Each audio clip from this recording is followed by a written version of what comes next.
Olá, sejam muito bem-vindos ao canal Espiritismo Explicado. Eu sou Eliane Alencar e darei continuidade aos trabalhos de análise das mensagens psicografadas no Núcleo Espírita Kardecista Renascer. Essas mensagens, elas são psicografadas por mim durante os trabalhos espirituais realizados em nosso núcleo espírita. São relatos de espíritos desencarnados que estão ainda em processo de evolução espiritual. Muitos deles se encontram em tratamento no nosso centro espírita e ainda estão muito ligados às suas últimas experiências na carne.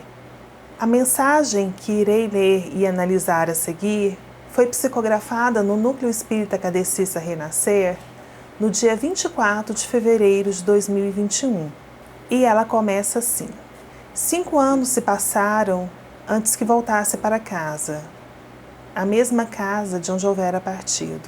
Alice, minha adorável irmã, ainda estava lá me esperando na janela, com o rosto emoldurado. Embora precocemente envelhecido e o olhar triste, ainda parecia um quadro vivo, pintado por algum artista desconhecido. Vivíamos em uma pequena cidade do nosso lindo país, de grandes músicos e belezas naturais. Morávamos em nossa casa, minha mãe, meu pai, Alice, eu e o pequeno Henry. Meus avós, meus tios, primos, moravam quase todos na vizinhança. As festas de família eram sempre eventos memoráveis. Reuníamos-nos na rua, que era alegremente decorada com fitas coloridas. A comida farta era feita com muito amor. E havia sempre a música.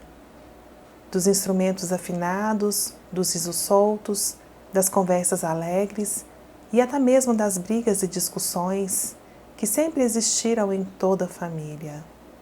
Hoje me recordo desses momentos como calorosa sinfonia, cheia de beleza e amor. Então veio a guerra, surpreendendo a todos com seu horror.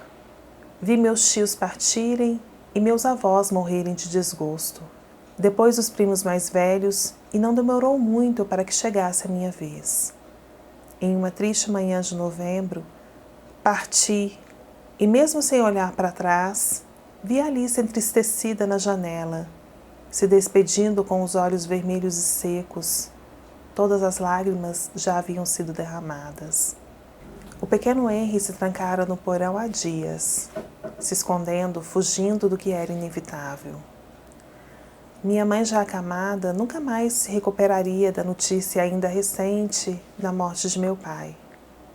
Eu tinha apenas 17 anos. Não era o sonho nem meu, nem de ninguém com um pouco de razoabilidade aquela guerra absurda. Todas as notícias eram apavorantes, cheias de horror. Naquela manhã, segui juntando-me a outros, jovens que, como eu, caminhavam para o absurdo, sem saber o quanto de sofrimento eu teria que experimentar antes de chegar ao fim. Nenhum dos homens da cidade que haviam partido havia retornado. E assim lutei durante quase 2 miseráveis anos. Guardo na memória as lembranças dolorosas de tudo o que vivi: medo, angústia, solidão. Não há nada de romântico na guerra. Na explosão de uma bomba, ao cobrir o rosto com as mãos, numa tentativa instintiva de proteção, elas se queimaram gravemente e tive que amputar os braços na altura dos ombros. E perdi uma das orelhas. Por mais de 1 ano fiquei hospitalizado, tratando da infecção recorrente, variando entre a consciência e a ausência dela, sonho e realidade se misturando. Depois fui para um local de tratamento de soldados feridos. Havia mais de 200 homens, a maioria jovens como eu, crianças que deixaram suas casas, suas famílias e seus amores inocentes, e foram violentamente forçados ao combate, sem saber por que lutavam, nem contra quem estavam lutando, sem compreender o porquê daquela violência toda. Traziam seus corpos mutilados e as mentes terrivelmente desequilibradas. Voltei para casa. Cheguei caminhando em meio ao mato que tomara conta das ruas. onde antes havia canteiros de flores. A cidade toda estava em silêncio, enlutada, desesperançada pela guerra. Alice me esperava na janela e, ao me abraçar, senti o horror que minha figura lhe causou. Ouvia falando a Henry que, se Deus existisse mesmo, teria me matado. O que seria menos triste do que me ver qual farrapo humano, o resto inútil de um homem irremediavelmente inválido. E assim sobrevivi por mais alguns anos. Henry e Alice se viravam como podiam. Iam para a cidade maior, às vezes caminhando, quando não havia nem mesmo dinheiro para a passagem do trem.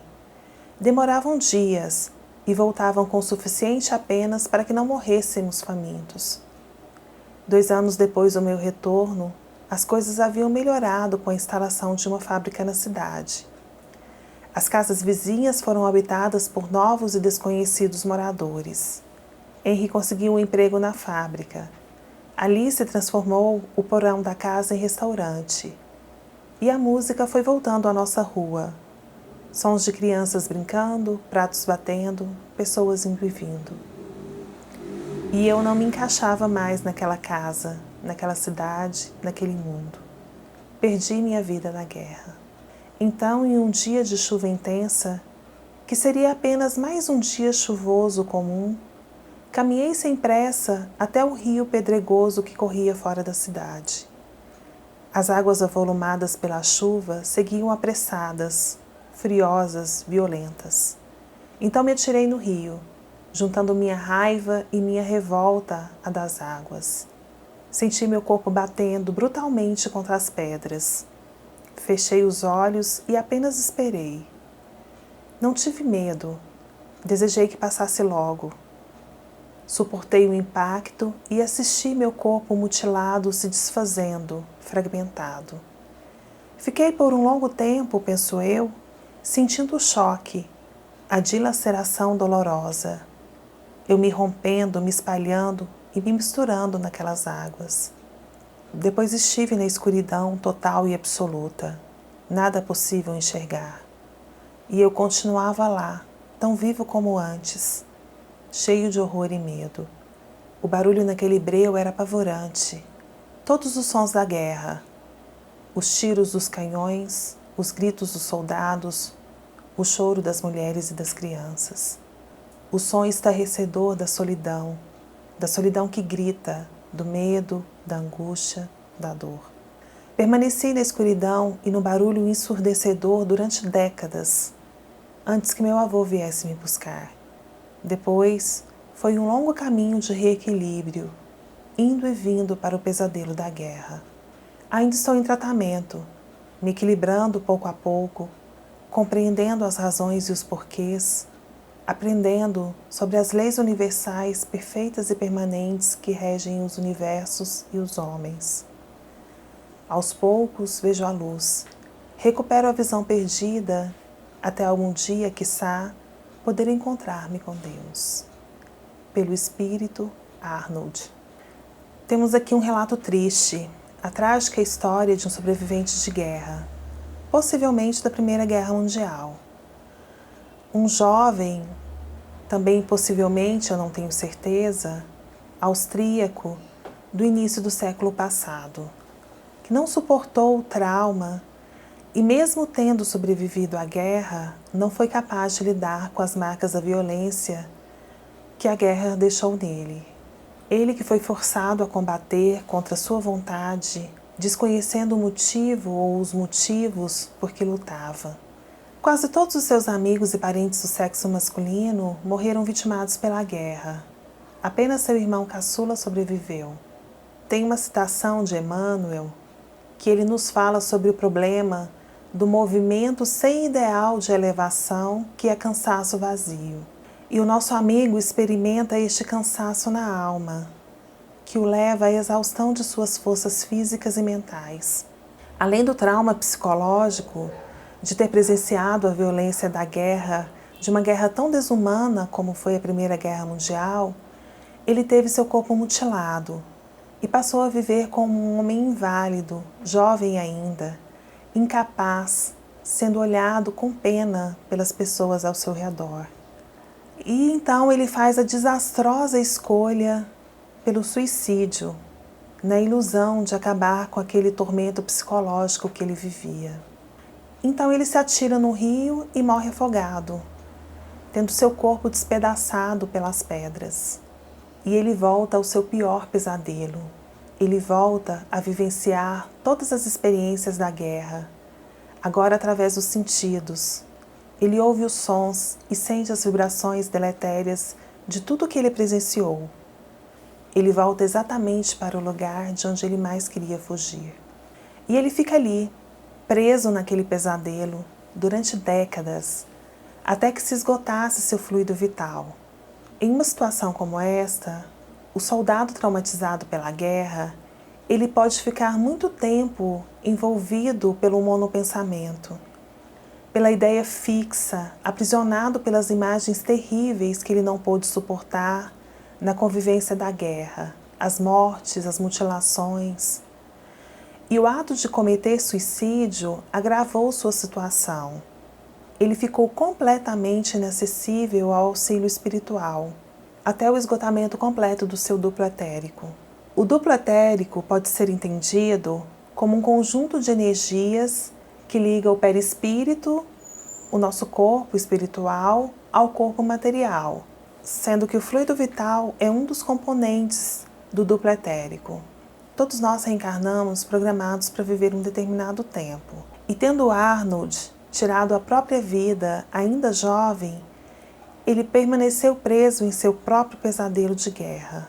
O benfeitor espiritual dele, que já há algum tempo tentava uma aproximação para retirá-lo daquela energia na qual o nosso amigo Arnold estava completamente envolvido, totalmente imerso, após décadas, possivelmente aí por volta de um século, aproveitou um momento quando Arnold, completamente esgotado, lembrou-se do avô e recordou um momento de sua infância. E quando um sentimento de afeto rompeu aquele monopensamento, essa foi a brecha através da qual o benfeitor espiritual se valeu. E assumindo uma aparência que Arnold reconheceu, associou à figura do seu avô, ele pôde perceber a presença do benfeitor que o retirou dali. Nós não sabemos os motivos por trás dessa história. E cruzando essa história, certamente existem outras histórias.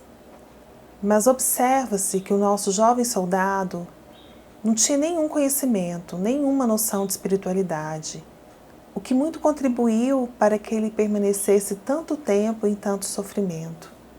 Daí a importância que o Espiritismo nos traz, sendo a doutrina a terceira revelação divina aos homens. Por isso é tão importante para nós, espíritas, o estudo da doutrina. É o conhecimento que nos leva à sabedoria. E é a sabedoria, juntamente com o amor, que forma as asas para que nos elevemos. Se você gostou deste vídeo, deixe aqui o seu like, faça seu comentário. Se você ainda não está inscrito, por favor, se inscreva e ajude o nosso canal a crescer. Fique à vontade para compartilhar os nossos vídeos. Muito obrigada, que Jesus nos abençoe e até o próximo.